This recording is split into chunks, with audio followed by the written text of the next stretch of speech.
وإلا ليش؟ يطلع قبل أيام مام جلال ويعتب على الدول العربية، يقول ما حد ودانا تهنئة بمناسبة الحكومة الجديدة، ما حد ودى تهنئة. صح، لأنك مثل عندنا بالشعبي يقول ودك بالصديق لو ضاق خلقه، يعني هم ودهم دوم احنا عايشين هاي الوضعية، إرهاب وقتل ودمار، وهذه مفهومة يا جماعة، ما يراد لها تحليل ترى، ولا يراد لها معاتب، ولا يراد لها برامج يوميا تطلع وعلى مدى 3 سنين. ليش الدول العربية ما واقفة ويا العراق؟ يا جماعة ما يراد لها تحليل، لأنه اللي احنا بيه حاليا واللي احنا جايين سايرة ونمشي بيه وإن شاء الله نتوصل له من حكومة ومن ديمقراطية ومن حرية ومن دستور جديد، مو هذا راح يعم عليهم، مو شعوبهم راح تتحرك عليهم، هم حاسبين حساباتهم من زمان حاسبينها، وكل من حاط حجارته بعبه. يا عيني انتم ليش تعتبون عليهم؟ هو والله لو تسوى العتب شاعة بين، ماكو عتب، هو ايش تحتب؟ ليش تحتب؟ مو هذا راح يتضرر من وراك، الكرسي ماله راح يهتز، راح يطير. احنا بعدنا ما استقرت وضعيتنا، وشوفوا ايش جاي يصير بالدول العربية، جاي تلاحظون التظاهرات والأحزاب والانتخابات، شلون ما يحقدون علينا، شلون ما يدزون إرهابيين، شلون ما يعطلون العجلة هاي اللي احنا راكبين بيها. فماكو داعي للعتاب، وماكو داعي تقولوا لهم ليش ما حضرتوا، ليش ما اجيتوا، ليش ما وديتوا سفير، ليش ما هنيتونا. لا، احنا نفهمها ونعرف هالمسألة. أو لو نريد نرجع القوات اللي يسمونها هم قوات الاحتلال، قوات التحالف اللي وقفت بجانبنا وساعدتنا وخلصتنا من النظام السابق، طيب هاي القوات شلون دخلت ومنين اجت؟ مو انتم تعاملتوا وياهم وتعاقدتوا وياهم وفتحتوا الموانئ مالتكم إلهم، وفتحتوا الخطوط الجوية وفتحتوا الطرق البرية، ودخلوا عن طريقكم مقابل مادة مبالغ، صرف مبالغ بالمليارات، ولا يزال يصرفوا لكم على القوات اللي اجت ورست بالموانئ وتعدت من ضمن القنوات، قناة السويس اللي تربط البحر الأبيض بالبحر الأحمر. يعني منا لما وصلوا للعراق صار العراق بلد محتل، وصار العراق حكومته غير شرعية. أيبا،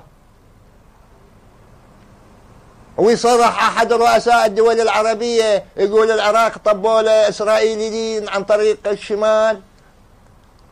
حبيبي، الإسرائيليين إذا طبوا عن طريق الشمال طبوا لنا إسرائيليين، ليش انت مو العلم الإسرائيلي رفرف على راسك يوميا الصبح؟ ليش السفير الإسرائيلي مو يوميا الصبح يقول لك جود مور حايم وانت ترد عليه جود مور حايم؟ هسه احنا ما عندنا إسرائيليين يا جماعة، ولا عندنا سفارة، الشوارع مالتكم متروسة إسرائيليين، إضافة إلى الإرهاب. هذا الإرهاب عندنا احنا مقاومة، وعندهم هم لا، هذا إرهاب. يعني لو نريد نسأل سؤال، شنو سبب التفجيرات اللي صارت بسيناء الأخيرة؟ ناخذ الأخيرة. ليش يا جماعة؟ كل واحد منكم رايح لسيناء شايفين المنتجعات الإسرائيلية والشوارع والرموز اللي سووها والعمارات اللي بنوها والليالي الحمراء، هاي كلها إسرائيلية. يعني احنا مقاومة وهم إرهاب. هسه احنا ما عندنا إسرائيليين والحمد لله والشكر. فليش هاي الوضعية وليش هذا الانتقام؟ واحنا باقين والحمد لله والشكر باقين، وما يصح إلا الصحيح، وشكرنا وتقديرنا وحبنا لكل من وقف ويانا وإن شاء الله تنتهي هاي الفترة، وإن شاء الله إجت حكومة دستورية، حكومة دائمية، وتتغير الأوضاع ويقضون على الإرهاب، وكل من يلاقي صاحبه بخير.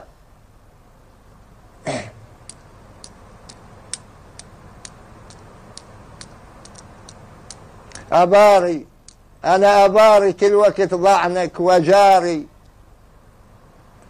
أباري كل وقت ضعنك وجاري، ودمع عيني يصب من دم وجاري وجاري. إذا ينخان أخوي يضعن، أنا إذا ينخان أخوي يضعن، وجاري إذا ينخان طيح أخوان 100. والله لو ينخان جار نطيح 100 من الأخوان إله، مو واحد. حبنا وتقديرنا واحترامنا لكل أخواننا العرب، وإن شاء الله المستقبل يكشف، والأمان والصبر للشعب العراقي، والحب والموفقية والنجاح للحكومة الجديدة. وما نريد تعتبون على أحد،